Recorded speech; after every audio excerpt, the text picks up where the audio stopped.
Welcome, everybody. I'm Dr. Jeremy Sharp. This is the Testing Psychologist podcast, episode number 3.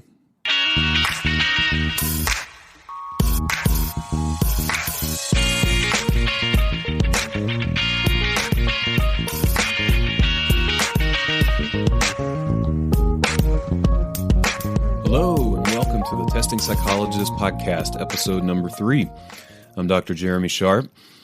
Coming to you again from sunny Fort Collins, Colorado. The clouds have parted. The sun is coming out. It's looking like it's going to be a nice day here, like it usually is. We live in a beautiful, beautiful place. Even in the winter, it's pretty sunny. So, here we are today, diving into the financial aspects of running a testing practice. So we're going to talk in pretty extensive detail about how to finance a testing practice, how to buy the testing materials, where to buy them, ongoing overhead, how to bill, insurance, private pay, all sorts of good stuff. So hang with me as we really get into money and the testing community. So I think one of the first things that really drives the financial aspect of a testing practice is deciding what kind of testing you actually want to do. We talked some about this last time, but I touched on 3 pieces that I think probably influence what you're going to do quite a bit. One of those big ones is what you actually enjoy. So what kind of testing do you really like? Again, you got to do what you like, or you're going to find yourself getting burned out and not wanting to do your reports, and that's not a good situation for anybody. So think about what you really enjoy. Think about what you are well trained for. So again, did you get pretty extensive training in psychoed testing? So IQ, achievement, maybe some behavioral, maybe some personality. Or are you a classically trained Houston model neuropsychologist? I mean, that definitely influences the kind of testing you're going to do and the kind of battery you need. The other thing is considering the need in the community. So we talked about this a little bit last time, but thinking about what there is a need for. There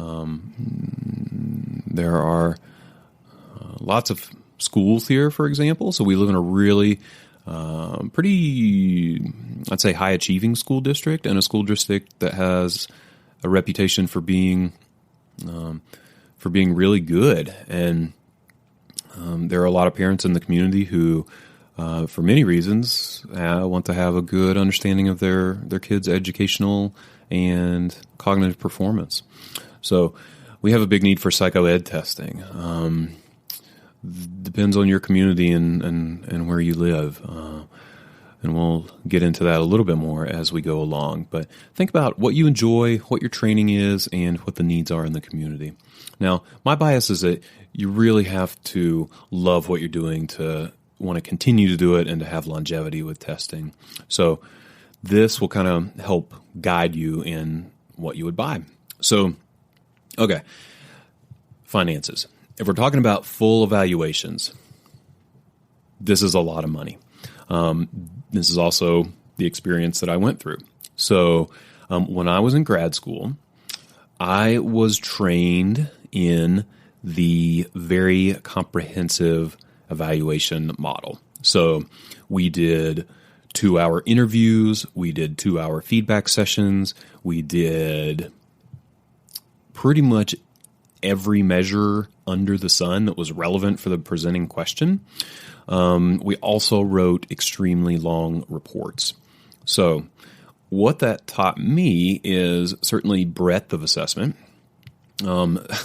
Since I've come out of grad school, and I think this is a process a lot of folks end up going through, I've definitely pared down the battery and the reports.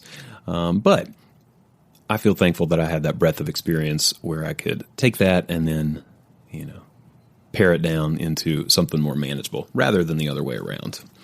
So full evaluations, this is going to cost a fair amount of money.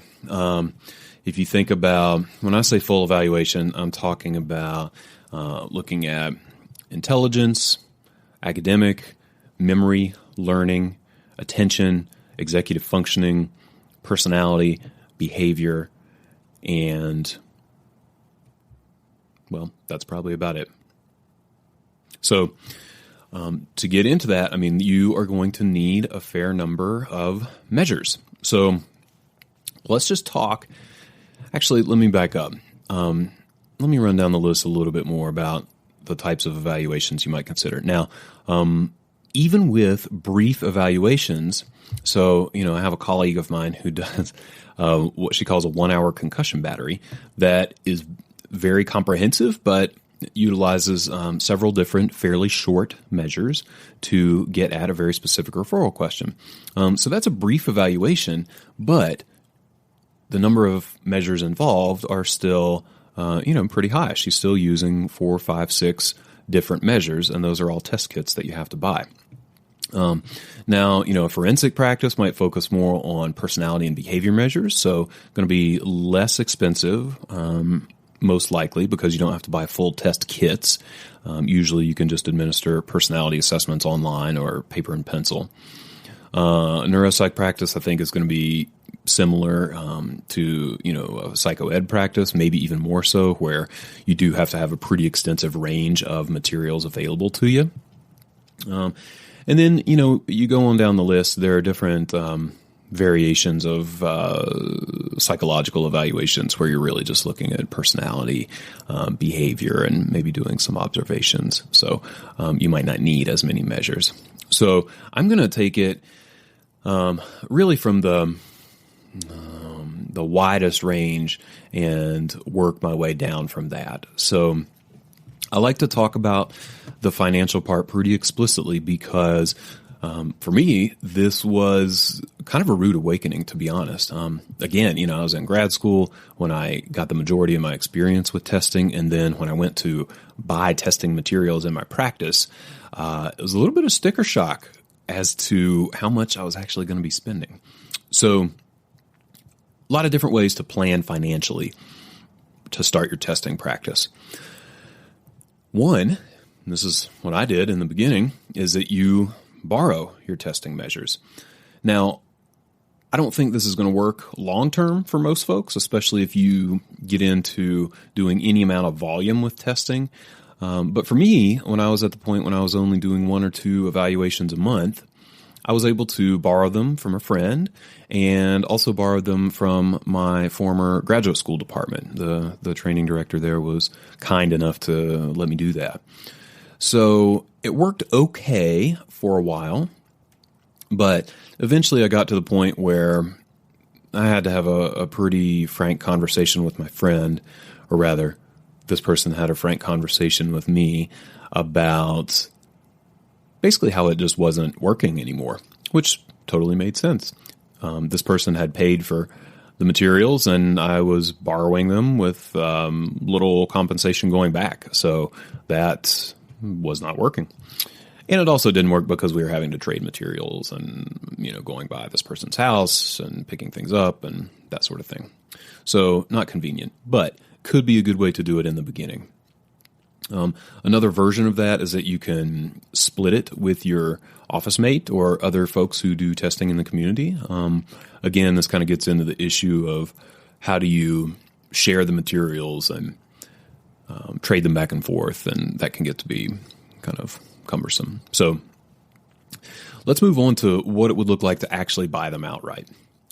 So I talked a little bit about my story in the first episode, but the short version of that is that I found myself one month, this was probably 5 or 6 years ago, with a huge number of testing referrals that really came all at the same time. Let's see, what happened? So our local university changed their policy where all college students who were requesting ADHD medication had to have a full evaluation first. And at that point, I was one of very few people here in town who do adult ADHD evaluations. And I all of a sudden found myself with 10 or 15 evaluation referrals at once. And to do all of those at the same time and get them done in a timely manner, I needed pretty much all of the measures at my disposal. So that was my kick in the pants to say, okay, I think you need to just buy these testing materials instead of trying to borrow or find them somewhere else. Now, I am a pretty financially risk-averse person, and this was really hard for me. So I got online and looked at all the places that sell test materials. So when you think about that, there's Pearson is a big one, MHS, ProEd, PAR. Those are probably the four biggest publishing companies that sell psychological testing materials. Now, I know there are others, of course, but those are the ones where I buy the bulk of my materials. So I jumped onto those websites, and we'll have links to those websites in the show notes, and started to put together my battery. So I'm going to walk you through this and kind of go in the order that I went, and maybe you'll have a similar experience that I did when I was totaling all this up. So first of all, I was looking at an intelligence test. Well, intelligence tests are expensive, so you're looking around $1,200 or $1,300 for a full kit. We're talking whisk, waist, any full intelligence test is going to be at least $1,000. Now, I do a lot of academic testing as well, so check that out. At that time, it was the WJ3. Now we have the WJ4, so full kit for that, $900. The Wyatt 3, which is what I use these days for the most part, is $500 for the full kit. So at this point, we're up to somewhere between, let's say, $1,800 and $2,200. So then I was looking at the WIMS for those cases where I need to really dig into memory. And of course, we can get into battery-specific questions, and different people use different things, but I'm coming at this from, if you went a pretty comprehensive route. WIMS is $800 a full kit, so up to $3,000. Depending on whether you get that, then there are other options for memory. So there's the CVLT, and if you need something that covers individuals that are younger, you need the CVLT-C. So those are $350 and $210 each. So now we're still kind of hovering around $3,000. The CHAMP is a new memory test that just came out that is actually getting really good reviews from a lot of folks, and that comes in at around $400. The RAY complex figure test is $150. So at this point, depending on if you get the WIMS or if you go the CVLT route or the CHAMP route, we're around $3,000, $3,200. If you do a continuous performance test, which I do, a lot of agencies and referral sources require a CPT. We all know, research is here and there with a CPT, but some places require them. So a CPT varies. So I use the Connor CPT-3 now, which is $1,200 for unlimited use. Prior to that, I used the TOVA, which is only $700, but it's also $15 per administration. So that adds up quickly. If you think about, at our clinic, we do anywhere from 15 to 20 evals a month. So that can be, $200 to $300 extra per month for the TOVA. So $700 is low to get in, but then it's a pretty hefty ongoing cost. So I opted to do the CPT-3, which is $1,200 for unlimited use. So now we're up to about $4,000, maybe $4,500. For me, I do a lot of autism spectrum evals, and I think a lot of us know that the ADOS-2 is a pretty important component of autism evals. ADOS-2 kit is $2,000. So now we're up to about $6,000. A couple years ago, I added in aspects of the DKEFs for executive functioning, and the DKEFs is $800 for the kit. So now we're up to about $6,500 to $7,000. I know that does not cover everything by any means, but those measures are the ones that I draw on the most. I will occasionally do a WIPC. I will occasionally do, the GORT or the CTOP, things like that, or maybe the NEPSI here and there. But that's my core battery. And again, on the conservative end, where that's between $6,000 and $7,000. So here I was with 10 to 15 eval referrals from this agency who was wanting a really comprehensive eval to make determinations about medication choice and differential diagnosis. So I went to my wife and said, so we need to talk about something.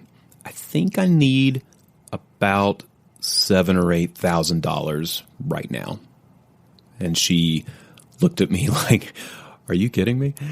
But thankfully, I'm married to an incredibly kind and patient and trusting woman. And she said, help me understand why you need this and how we're going to pay it back, which are great questions. And so that, in turn, forced me to think about, okay, so for each of these evaluations, I said, 10 to 15 eval referrals right there. So your eyes can kind of pop, and certainly mine did, when I saw this $7,000 sticker. But I went back, I said, okay, I am going to bill or collect at least $1,500 for each of these evaluations. So on the conservative end, that's $15,000. On the upper end, it's above $20,000. So, okay, return on investment, those testing measures are going to pay off within the next month or two, at least double. And then I'll have them and they will allow me to build this practice. And she said, okay. And thank goodness that she did, because that, I guess, broke the seal, so to speak, with my financial risk averseness, and also got me used to the idea that something a lot of people say, you spend money to make money. And in testing, that case is absolutely true. So how do we finance this? Okay, a lot of you are probably thinking, okay, so I don't have $7,000 right off the bat, and neither did I, to be honest. So what I did was I looked for a very low interest, zero interest, small business credit card, one that allowed me to pay off initial purchases within 12 months. There are a lot of those out there. I use the Chase Inc. for business card, which is still, I think, pretty highly rated as a small business card. And that's what I did. It ended up, like I said, being paid off pretty quickly and got bonus points and got 0% interest. And so that for me was a relatively safe way to do that. So that's one way to finance your testing practice, is with a zero interest credit card that'll allow you to pay it off over 12 or 18 months. Now, we are fortunate in that our overhead is very low for mental health practices in general. So unless you're running a different kind of practice that has extra expenses for whatever reason, overhead is pretty low. So, putting a balance on a credit card, knowing that it would be paid off quickly, was relatively safe for me. Now, you can also look at business loans. So business loans are a little bit of a different beast. You have to go through your bank, and interest rates can be fairly low, but also higher than 0%. So if you're in a place where you need a really big business loan, maybe you're opening a large testing practice and right off the bat you're going to need multiple kits for multiple clinicians, then that might be a time to get into a business loan, because you may not have the income on paper to justify a high credit limit for a 0% credit card. So business loan, you can always go through your bank. You can likely get a rate between 4 and 7 or 8%, and of course can pay that off over time as well. Another way to do it, of course, is to kind of do a hybrid of borrowing and buying. So you might buy the measures that you're going to use the most, and then as you make money doing evaluations, you will supplement and add more over time and slowly pare back on the borrowing and build up your inventory. So those are ways to finance it. One thing that I did not mention earlier is sort of the ongoing cost of testing. So at this point, I figured out that my total cost per evaluation is between $50 and $75. So you're thinking probably like, where does that come from? But here's where it comes from. So when you add up all the cost for behavior checklists, so even though these are paper and pencil forms, they cost about $2 to $3 each. And, if I get a kiddo who has 2 teachers and divorced parents, all of a sudden that's 4 sets of paperwork right there. You're also talking about ongoing cost of response booklets. So even if you're using an electronic means of testing like Q Interactive, which I'll talk about in a second, you still have to pay for response booklets for the most part. Now, if you're doing paper and pencil, of course you're paying for response booklets. But those can also be between $1.50 and $3 a piece. So I use one of those each time. And then the bulk of my testing overhead is probably for the interpretive reports of the personality tests that I use. So the Milan personality measures tend to be the most expensive and run between probably $40 and $50 per interpretive report. Of course, you can avoid that if you are skilled enough and have the time that you need to just interpret the score report. I do not do that. I take the shortcut and use the interpretive report to guide my interpretation. So those are a pretty big chunk. Even things like the PAI or the PAIA, different personality measure come out around $20 per interpretive report. So those probably make up the bulk of the cost per assessment. So if you don't do personality in your cognitive battery, then that eliminates a substantial portion. But there is ongoing overhead. So all told, I probably end up spending, $500 to $750 a month on testing materials, just for the volume of testing that we do. So those are some things to consider here in terms of financing and sort of ongoing costs of testing. Now, we should also talk about how you bill for testing. Billing insurance for testing is complicated and sometimes difficult. Private pay, there's not a whole lot to say other than checking your market rate and making your fees very explicit.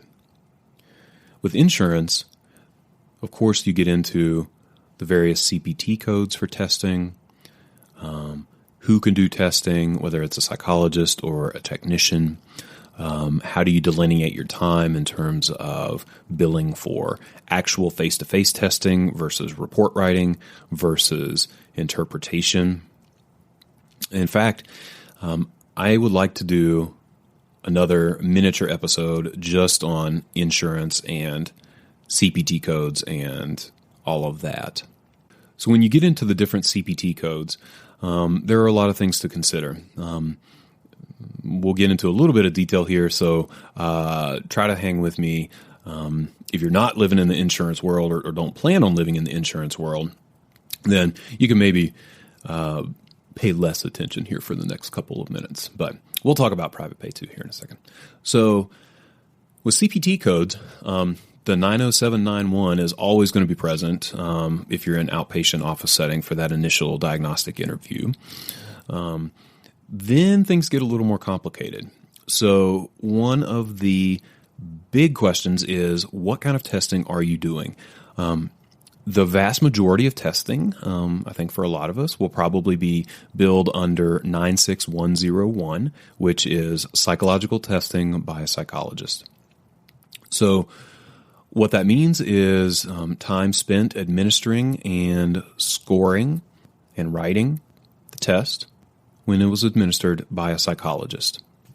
So what I'm looking at is a pretty explicit guide from Tony Puente, who was APA's current president and a neuropsychologist. He has many presentations and extensive knowledge on CPT codes and billing insurance for for testing, and I would highly recommend that you check out one of those guides. I will link to his one of his presentations in the show notes, so you can really read through it for yourself. But because I live in this world, and he goes into such great detail that I could not begin to talk about it in as much detail as I probably need to. So there's that. Now, generally speaking, 96101 is going to be, like I said, face-to-face testing and interpretation by a psychologist. The second question to consider is this neuropsychological testing? So the determining factor there, it varies a little bit in language between the insurance companies and how they define it, but generally it depends on the question being asked, because honestly, a lot of the tests are going to be similar between psych testing and neuropsych testing, but the referral question and the issue that you're trying to resolve is going to guide that decision. Now, I will say, briefly speaking, that there are some differences between insurance companies in terms of, some reimburse only for 96101, some reimburse only for 96118, some require pre-authorization for 96101, some require pre-authorization for 96118. So there are a lot of nuances in which insurance companies reimburse which testing codes and how many hours they might allow for each testing code. This varies. It seems like a lot of insurance companies will cap the number of hours allowed at 8 per day or 8 total. So these are just things to be aware of if you're thinking about taking insurance for testing. Now, the other big question that you have to consider is whether you use a tech model or not. So when I say tech model, I mean a model where a psychologist conducts the initial interview and the feedback and the interpretation, but a psychometrician is administering the tests and scoring the tests. Now, those are different codes. So for psych testing, it's 96102, which is psych testing by a technician. Neuropsych testing, it's 96119. Neuropsych testing by a technician. So again, there are a lot of details to consider here in terms of who is a technician, who can be a technician, how to figure out what you do if a psychologist interprets the testing that the technician administers, which is always the case, but what specific time you can count or not in a 96101 versus 96102. So anyway, getting into a lot of detail here, but again, I'll say go read through Tony Puente's presentation on billing through insurance, and it will help you a lot.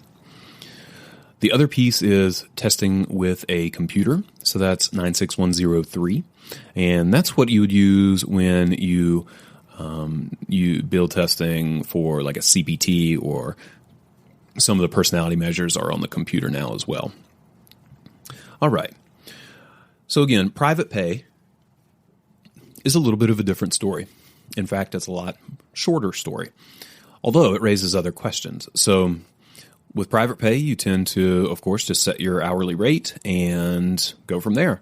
A lot of folks I know who do private pay set, if they do a fixed battery or a kind of an assessment package, will set a flat rate per assessment. So in my practice, for anyone who's paying cash out of pocket, I give a 20% discount simply because I don't have to deal with all the insurance billing and paperwork, which is a huge hassle. So that's the kind of bonus that I give clients here. And a lot of other folks, like I said, will set a flat fee. So maybe a flat fee of $500 for an intelligence assessment with report, or a flat fee of $2,000 for a comprehensive evaluation with report. So that's something that you could consider. I mentioned payment plans earlier. That's also something to really think about. Also, will you take credit cards? Will you be open to something like Care Credit, which is a consumer credit account offered by a private company to pay for basically expensive medical procedures like dentistry or pet care, things like that. So I've had folks ask if I take Care Credit. I don't, but it is an option to allow for financing for folks. And like I said, with the payment plan, typically what we do is collect half when the client comes in for testing, which is the second appointment in our process, and then half when the report is delivered. And that keeps people prepared and allows them to budget a little bit for that larger outlay of expense. Something that helps me a lot with the billing, because we do take a lot of insurance in our practice for testing, is my billing software, or EHR. I personally use Therapy Notes. I found Therapy Notes to be very comprehensive.